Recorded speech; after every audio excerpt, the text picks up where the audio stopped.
Assalamu alaikum. In this video, we are going to talk about electron transport chain, which is the last event of cellular respiration that comes after glycolysis and Krebs cycle to produce ATP and water by creating electrochemical gradient. अब ये electrochemical gradient किस तरीके से generate हो रहा है और ATP किस तरीके से produce हो रही है, ये मैं इस वीडियो में आज बताऊंगी. इलेक्ट्रॉन ट्रांसपोर्ट चेन क्या होती है? It is a cluster of proteins present in mitochondrial inner membrane which transport electrons by series of redox reactions to form ATP for cellular functions. Cluster of proteins किसे कहते हैं? Collection of proteins को present in mitochondrial inner membrane which transport electrons by series of redox reactions. Redox reactions क्या होते हैं? Oxidation reduction reaction को कहा जाता है, जिसमें इलेक्ट्रॉन्स जब प्रोटीन्स में से पास कर रहे होते हैं मेम्ब्रेन के अंदर तो वो अपनी एनर्जी को लूज भी कर रहे होते हैं और गेन भी कर रहे होते हैं और फिर एटीपी फॉर्म होती है. ATP is form when protons are pumped from matrix to the inner membrane of mitochondria. तो जब प्रोटीन्स में से इलेक्ट्रॉन्स पास कर रहे होते हैं तो एट दैट टाइम प्रोटॉन्स जो मैट्रिक्स में से इनर मेम्ब्रेन में पंप होते हैं, तो उसके थ्रू फिर क्या होता है कि एटीपी जनरेट होती है. अब हम ईटीसी की डायग्राम को देख लेते हैं. तो यहाँ पे माइटोकॉन्ड्रियल मैट्रिक्स होता है. इस मैट्रिक्स की इंपॉर्टेंस क्या होती है कि यहाँ पे Krebs साइकिल हो रही होती है जिसके एंड पे 2 ATPs प्रोड्यूस होते हैं with 3 NADH and 1 FADH molecule. और यहाँ पे जो 3 NADH और 1 FADH मॉलिक्यूल होता है ये फिर आगे ईटीसी चेन के अंदर रन करते हैं. यहाँ पे जो 3 NADH और 1 FADH जो मॉलिक्यूल होता है यही फिर क्या करता है कि जब ईटीसी में रन करता है तो ये 2 इलेक्ट्रॉन्स पर मॉलिक्यूल कैरी करता है. यानी कि अगर हमारे पास 1 NADH मॉलिक्यूल है और 1 FADH मॉलिक्यूल है तो ये 2 इलेक्ट्रॉन्स को कैरी करेगा इन दी ईटीसी चेन. साथ ही यहाँ पे मैट्रिक्स में प्रोटॉन्स की कंसंट्रेशन जो बहुत ज़्यादा होती है तभी ये इनर माइटोकॉन्ड्रियल मेम्ब्रेन में रन करते हैं. अब इनर माइटोकॉन्ड्रियल मेम्ब्रेन में क्या है कि 4 कम्प्लेक्सेस हैं. ठीक है, कम्प्लेक्स 1, कम्प्लेक्स 2, कम्प्लेक्स 3 और कम्प्लेक्स 4. यहाँ पे इनके अंदर प्रोटीन्स एम्बेडेड होती हैं. डिफरेंट फ्लेवोप्रोटीन होती है FMN, फेरिक सल्फर होती है, साइटोक्रोम B1A, ऐसे डिफरेंट प्रोटीन्स जो हैं वो एम्बेडेड होती हैं. कॉपर, ये डिफरेंट प्रोटीन्स प्रेजेंट होती हैं.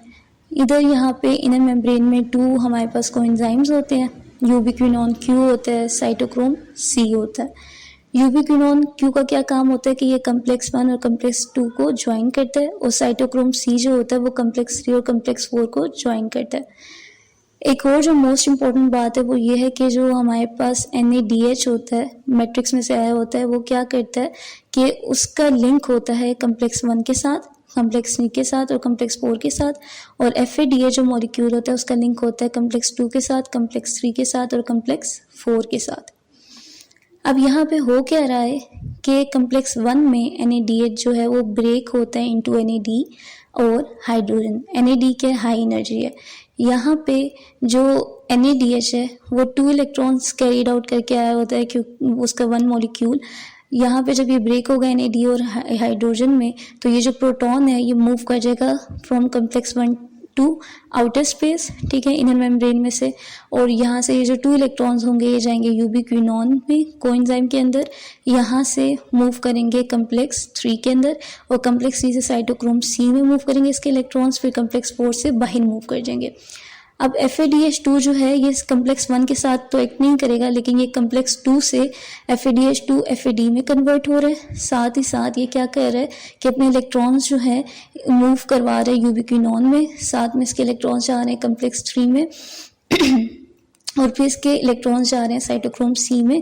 वहाँ से इसके इलेक्ट्रॉन्स जा रहे हैं कम्प्लेक्स 4 में और फिर वहाँ से बाई मूव कर रहे हैं. एंड साथ ही साथ याद रखना है कि हमारे पास जब इलेक्ट्रॉन्स जो है वो मूव करते हैं तो जो प्रोटॉन्स होते हैं वो हमारे पास इनर मेम्ब्रेन में से इंटर मेम्ब्रेन स्पेस में मूव करते हैं कम्प्लेक्सेस में से. तो यहाँ पे इनकी कंसंट्रेशन जो है वो ज़्यादा हो जाती है. यहाँ से मैट्रिक्स में से ये इंटर मेम्ब्रेन स्पेस में जब इलेक्ट्रॉन्स जो है वो मूव करते हैं तो ये जो हमारे पास प्रोटॉन्स होते हैं ये मैट्रिक्स में से इंटर मेम्ब्रेन स्पेस में मूव कर जाते हैं. तो यहाँ पे फिर प्रोटॉन्स की कंसंट्रेशन इंटरमेम्ब्रेन स्पेस में ज़्यादा हो जाती है. ठीक है, तो लो टू हाई कंसंट्रेशन जो है वो मैट्रिक्स में से इंटरमेम्ब्रेन स्पेस में क्रिएट हो जाएगी क्योंकि प्रोटॉन्स जो है वो बहुत ज़्यादा यहाँ पे मूव कर जाते हैं इलेक्ट्रॉन्स की मूवमेंट की वजह से इन द कम्प्लेक्सेस. अब यहाँ पे जब 2 इलेक्ट्रॉन्स जो है वो प्रेजेंट हो जाएंगे कम्प्लेक्सेस में से मूव करके तो यहाँ पे क्या होगा कि कम्प्लेक्स फॉर्म में क्या होगा कि 2 हाइड्रोजन है, ठीक है, प्लस यहाँ पे ऑक्सीजन भी होती है। तो in the presence of electrons ये क्या जनरेट कर देते हैं, वाटर जनरेट कर देते हैं, ठीक है। 2 hydrogen plus oxygen plus 2 electrons, ये क्या जनरेट हो जाएगा, वाटर जनरेट हो जाएगी। अब साथ में यहाँ पे एटीपी जनरेट हो रही होती है, बट वो यहाँ पे जो है मैंने बताया नहीं है, तो वो मैं आगे बताती हूँ कि एटीपी कैसे जनरेट हो रही है, क्योंकि उसमें फिर कीमिया ऑस्मोसिस का प्रोसेस हो रहा होता है, तो वो यहाँ पे मैंने डिस्कस नहीं किया। अब मोस्ट इम्पॉर्टेंट क्या हो रहा होता है कि जो हमारे पास एटीपी जनरेट हो रही होती है वो डिपेंड किस पे कर रही होती है, वो डिपेंड कर रही होती है प्रोटॉन्स की मूवमेंट के ऊपर, ठीक है। जितने ज़्यादा प्रोटॉन्स जो है मैट्रिक्स में से हमारे पास इंटर मेम्ब्रेन स्पेस में मूव करते हैं इनर मेम्ब्रेन में से, उतनी ही ज़्यादा एटीपी जो है वो हमारे पास जनरेट करती है।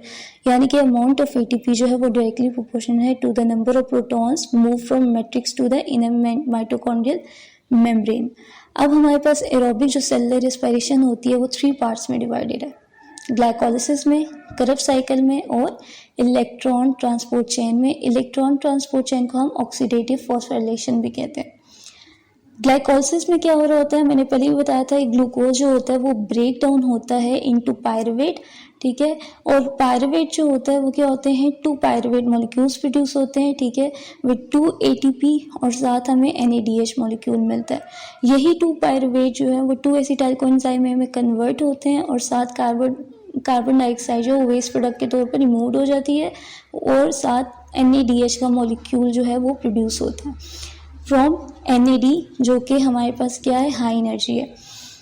फिर करब साइकिल के अंदर क्या होता है, यही जो हमारे पास 2 एसिटाइल कोएंजाइम A होते हैं, ये 2 मॉलिक्यूल्स होते हैं, इस वजह से ये जो है ना साइकिल ट्वाइस रन करती है।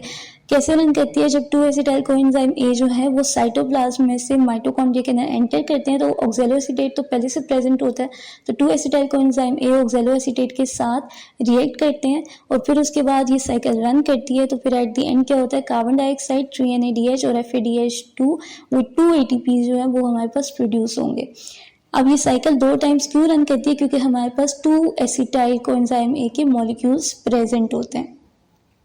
और क्रब साइकिल का प्रोडक्ट क्या होता है, कार्बन डाइऑक्साइड जो मेन प्रोडक्ट होता है, ठीक है, और 2 ATPs जो है तो प्रोड्यूस होते हैं। तो ग्लाइकोलाइसिस और क्रब साइकिल में 2 ATPs प्रोड्यूस हो रहे होते हैं। ETC चेन में क्या हो रहा होता है कि हमें 3 ATPs मिलते हैं, ठीक है। तो यहाँ पे क्या होता है कि यही जो 3 NADH और FADH के मॉलिक्यूल्स जो होते हैं क्रब साइकिल के, यही ETC चेन में आगे रन करते हैं और वाटर और 3 ATP जो है वो प्रोड्यूस करते हैं। इसको हम क्या कहते हैं, ऑक्सीडेटिव फॉस्फोराइलेशन कहते हैं। ऑक्सीडेटिव फॉस्फोराइलेशन क्या होती है, ऑक्सीडेटिव फॉस्फोराइलेशन हम उसे कहते हैं जिसमें फॉस्फेट जो है वो ADP के साथ यानी कि एडिनोसिन डाइफॉस्फेट के साथ जब मिलता है और हमारे पास ATP मॉलिक्यूल बनाता है, एनर्जी बनाता है, तो फिर हमारे पास उस प्रोसेस को क्या कहते हैं, ऑक्सीडेटिव फॉस्फोराइलेशन कहते हैं। और ये हो कैसे रहा होता है ये मैं डायग्राम में बताती हूँ। अब यहाँ पे इस डायग्राम में क्या हो रहा है कि हमारे पास 4 कम्प्लेक्सेस होते हैं। अब जब इलेक्ट्रॉन्स जो हैं वो पास आउट कर रहे होते हैं, यानी कि हमारे पास जो NADH और FADH आते हैं फ्रॉम क्रब साइकिल, और जब NADH जो है ब्रेक होता है NAD में, हाइड्रोजन में, इसी तरह हमारे पास प्रोटॉन्स जो हैं वो अपवर्ड मूव कर जाते हैं जब इलेक्ट्रॉन्स पास करते हैं कम्प्लेक्स 1 में से। इसी तरह फिर FADH जो है वो FADH2 जो है वो FAD में कन्वर्ट हो रहा है, साथ जो है हाइड्रोजन रिलीज कर रहे हैं, प्रोटॉन रिलीज कर रहे हैं, वो अपवर्ड मूव कर रहे हैं, यानी कि इलेक्ट्रॉन्स की मूवमेंट की वजह से फ्रॉम द कम्प्लेक्सेस। इसी तरह क्या हो रहा होता है कि प्रोटॉन्स जो है वो अपवर्ड मूव कर रहे होते हैं from the matrix to the intermembrane space from the inner membrane. तो क्या हो रहा होता है कि प्रोटॉन्स की कंसंट्रेशन जो होती है वो मैट्रिक्स के कंपेटेबल क्या होता है कि इंटर मेम्ब्रेन स्पेस में बहुत ज़्यादा हो जाती है, तो लो टू हाई कंसंट्रेशन जो है वो जनरेट हो जाती है, जिसकी वजह से क्या होता है कि जो हमारे पास इनर मेम्ब्रेन में से जो इंटर मेम्ब्रेन स्पेस में जो प्रोटॉन्स की कंसंट्रेशन होती है वो इतनी ज़्यादा हो जाती है कि वो मैट्रिक्स के अंदर दोबारा से मूव नहीं कर पाते। तो उनको दोबारा से मैट्रिक्स में आने के लिए ATP सिंथेज एंजाइम की ज़रूरत पड़ती है। तो जब वो ATP सिंथेज एंजाइम से जब नीचे डाउनवर्ड मैट्रिक्स की तरफ मूव करते हैं तो वहाँ पे फिर क्या होता है कि फॉस्फेट जो है वो ADP के साथ ऐड होता है और फिर ATP को बनाता है। तो ये ऑक्सीडेटिव फॉस्फोराइलेशन का प्रोसेस होता है, इसको ऑक्सीडेटिव फॉस्फोराइलेशन कहते हैं। अब ये जो ऑक्सीडेटिव फॉस्फोराइलेशन है ये 2 पार्ट्स में डिवाइडेड है, एक को इलेक्ट्रॉन ट्रांसपोर्ट चेन कहा जाता है और एक को कीमियोस्मोसिस कहा जाता है। इलेक्ट्रॉन ट्रांसपोर्ट चेन होती क्या है? इलेक्ट्रॉन ट्रांसपोर्ट चेन जो है it is electrons are passed from one complex to another and energy released through the electron transferring used to form an electrochemical gradient. In chemiosmosis, energy stored in the gradient is used to make ATP by the ATP synthase enzyme. Electron transport chain में क्या हो रहा होता है कि electrochemical gradient generate हो रहा होता है। किससे किससे जनरेट हो रहा होता है कि जब इलेक्ट्रॉन्स जो होते हैं वो कम्प्लेक्सेस में से पास करते हैं, ठीक है, तो फिर इलेक्ट्रोकेमिकल ग्रेडियंट जनरेट होता है। और कीमियोस्मोसिस में क्या होता है कि यही ग्रेडियंट जिसमें एनर्जी स्टोर्ड हो जाती है एटीपी की फॉर्म में, ये फिर एटीपी सिंथेज एंजाइम के थ्रू एटीपी, ये जो स्टोर्ड एनर्जी होती है ये फिर एटीपी सिंथेज एंजाइम के थ्रू एटीपी फॉर्म होती है, ठीक है। वही इलेक्ट्रोकेमिकल ग्रेडियंट में से एनर्जी वहाँ से एटीपी सिंथेज एंजाइम के थ्रू निकल के एटीपी जनरेट होती है। तो ये कीमियोस्मोसिस का प्रोसेस जिसमें एटीपी सिंथेज एंजाइम के थ्रू एटीपी जनरेट हो रही है। इलेक्ट्रॉन ट्रांसपोर्ट चेन क्या है? Electrons from NADH and FADH2 are passed through a series of electron acceptors present in the inner membrane of mitochondria. तो क्या हो रहा होता है कि जो हमारे पास ETC के इलेक्ट्रॉन एक्सेप्टर्स होते हैं वो जो क्रेब्स साइकिल में से 3 NADH और 1 FADH मॉलिक्यूल्स आते हैं उनको एक्सेप्ट करते हैं और इस तरीके से क्या होता है कि ETC जो चेन होती है वो रन करती है in the inner membrane of mitochondria. हमारे पास ग्लाइकोलाइसिस में क्या होता है? 2 NADH होते हैं, पायरुविक एसिड ऑक्सीडेशन में 2 NADH होते हैं और क्रेब्स साइकिल में कितने होते हैं? 6 NADH और 2 FADH मॉलिक्यूल्स होते हैं। अब 3 NADH जो हैं जो एट द एंड प्रोड्यूस होते हैं इन द क्रेब्स साइकिल और 1 FADH प्रोड्यूस होता है at the Krebs cycle at the end, वो हमारे पास पर मॉलिक्यूल 2 इलेक्ट्रॉन्स कैरी करते हैं जो मैंने अभी ऊपर बताया था इन दी ETC चेन। प्रोटीन्स जो इन्वॉल्व होती है इन दी ETC चेन वो हमारे पास FMN होती है जिसे फ्लेवोप्रोटीन भी कहा जाता है, फेरिक सल्फर होती है, साइटोक्रोम B1, C1, BHA होती है, यूबिक्विनोन और साइटोक्रोम C ये हमारे पास कोएंजाइम्स हैं। यूबिक्विनोन क्या करता है? कम्प्लेक्स 1 को कम्प्लेक्स 2 से ज्वाइन करता है और साइटोक्रोम C क्या करता है? कम्प्लेक्स 3 को 4 से ज्वाइन करता है। अब हमारे पास 4 कम्प्लेक्सेस हैं, कम्प्लेक्स 1, कम्प्लेक्स 2, कम्प्लेक्स 3 और कम्प्लेक्स 4। इनके डिफरेंट नेम्स होते हैं। कम्प्लेक्स 1 का क्या काम होता है? इसको NADH डिहाइड्रोजिनेस कम्प्लेक्स कहा जाता है। कम्प्लेक्स 2 को सक्सिनेट यूबिक्विनोन रिडक्टेज कम्प्लेक्स कहा जाता है। कम्प्लेक्स 3 को यूबिक्विनोन H2 cytochrome C reductase complex कहा जाता है। कम्प्लेक्स 4 को साइटोक्रोम C ऑक्सीडेज कम्प्लेक्स कहा जाता है। अब यहाँ पे अगर हम इसको थोड़ा सा और डिटेल में डायग्राम को पढ़ें कि ETC में क्या हो रहा है, तो यहाँ पे इंटरमेम्ब्रेन स्पेस है, इनर माइटोकॉन्ड्रियल मेम्ब्रेन और मैट्रिक्स है। तो यहाँ पे क्या है? हमारे पास कम्प्लेक्सेस हैं, 4 कम्प्लेक्सेस।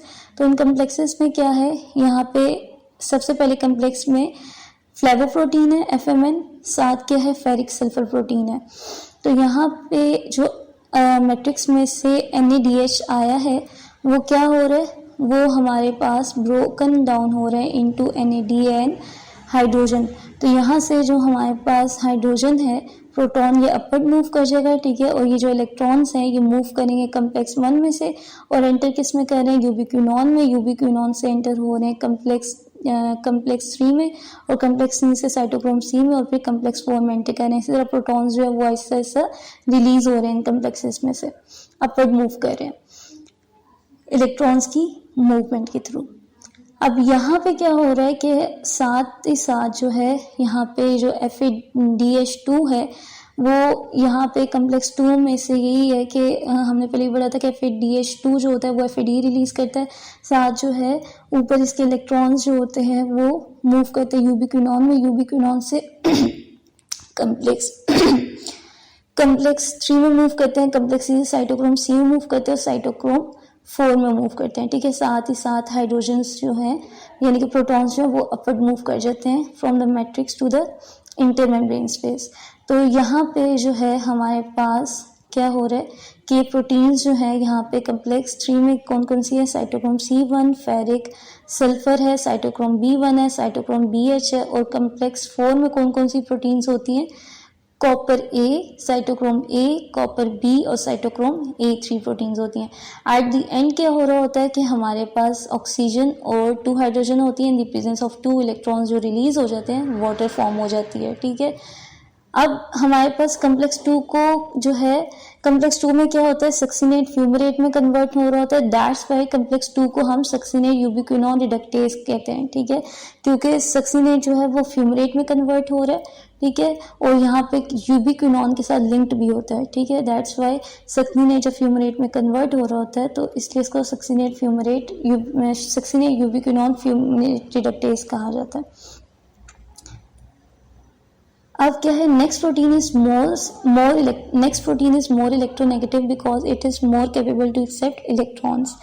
यानी कि जो प्रोटीन्स हैं के कम्प्लेक्सेस के अंदर प्रेजेंट है, सही है।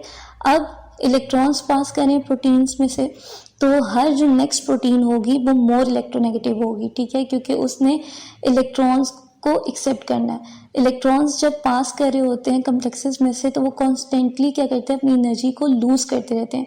दैट्स वाई प्रोटीन्स ने क्या करना होता है, इलेक्ट्रॉन्स को एक्सेप्ट करना होता है। प्रोटीन्स इलेक्ट्रॉन्स को एक्सेप्ट करेंगी तभी क्या करेंगी, उनको जो है ना मूव करवा सकेंगी आगे। ठीक है, तो अगर इलेक्ट्रॉन्स जो है वो कॉन्स्टेंटली अपनी एनर्जी जो है वो लूज कर रहे हैं और प्रोटीन्स इलेक्ट्रोनेगेटिव नहीं है ज़्यादा आगे जो मतलब प्रेजेंट है, तो वो इलेक्ट्रॉन्स को एक्सेप्ट नहीं कर सकेंगी, तो इलेक्ट्रॉन्स की मूवमेंट नहीं हो सकेगी। तो प्रोटीन्स जो नेक्स्ट प्रोटीन्स है वो उनको और ज़्यादा इलेक्ट्रोनेगेटिव होना पड़ता है ताकि वो इलेक्ट्रॉन्स को एक्सेप्ट कर सकें।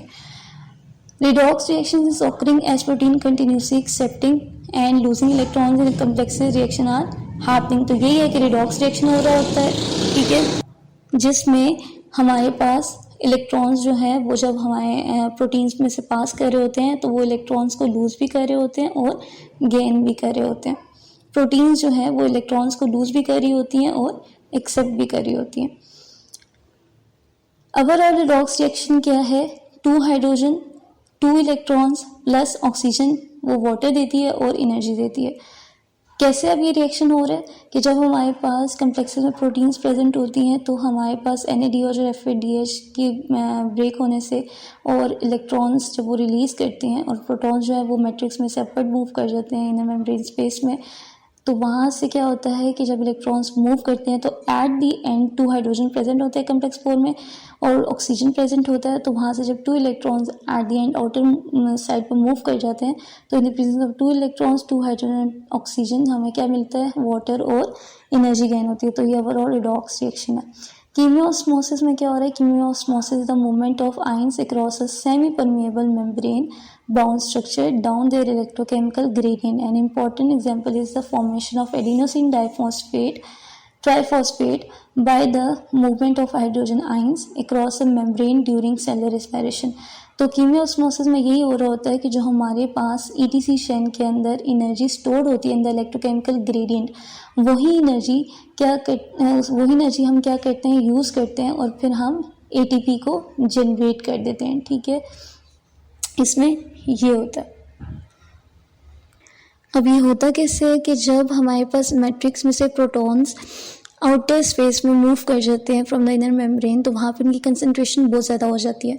उनको जब मैट्रिक्स में वापस आना होता है तो उनको ATP सिंथेज एंजाइम की ज़रूरत पड़ती है। एट दैट टाइम फॉस्फेट जो है वो ADP के साथ मिलता है तो फिर वो ATP बनाता है in the presence of ATP synthase enzyme और इस प्रोसेस को हम कीमियोस्मोसिस कहते हैं।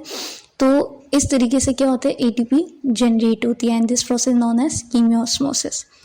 अब हमारे पास जो ATPs हैं इलेक्ट्रॉन ट्रांसपोर्ट में वो एट द एंड कितने जनरेट होते हैं, 34 ATP मॉलिक्यूल्स जनरेट होते हैं। अस्सलाम वालेकुम। In this video we are going to talk about electron transport chain, which is the last event of cellular respiration that comes after glycolysis and Krebs cycle to produce ATP and water by creating electrochemical gradient.